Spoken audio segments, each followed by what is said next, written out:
పవన్ కళ్యాణ్ మంచి martial arts fighter. అతను ప్రత్యేకంగా శిక్షణ పొందినటువంటి మొన్ననే తను ఎవరితో శిక్షణ పొందారు, ఆ గురువు దగ్గర శిష్యకం చేసినటువంటి తన సహచరుడైనటువంటి వ్యక్తి ఇప్పుడు ఆ స్కూల్ నడుపుతున్నటువంటిది కూడా ప్రొజెక్ట్ చేసుకొచ్చారు.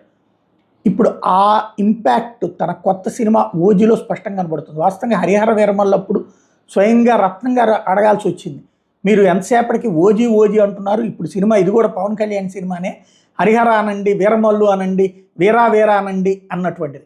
నేను 2 అక్షరాలు బాగా ఈజీగా ఉంటుందని ఓజీ ఓజీ ఓజీ అన్నటువంటిది చాలా రోజుల నుంచి. ఈవెన్ జబర్దస్త్లో, జబర్దస్త్ కాదు అది డి ప్రోగ్రాంలో కొరియోగ్రాఫర్ ఒక ఆయన జడ్జిగా ఉంటారు, ఆయన కూడా ఓజీ ఓజీ అంటుంటారు. ప్రతిదానికి కూడా ఓజీ అంటూ ఆ బటన్ నొక్కుతూ ఉంటారు. అంటే ఆ ప్రమోషన్ ఎప్పటి నుంచో నడుస్తుంది.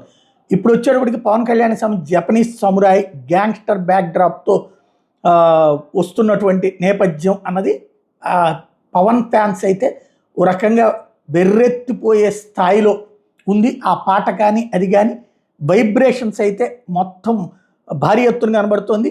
ఓ రకంగా హరిహర వీరమల్లు టెంపో తగ్గే సందర్భంలో మళ్ళీ ఇది ఒక టెంపో క్రియేట్ అవుతుంది. ఈ 2 నెలలు పవన్ ఫ్యాన్స్ ఇక పూర్తి సంబరాలతో ఉంటారు.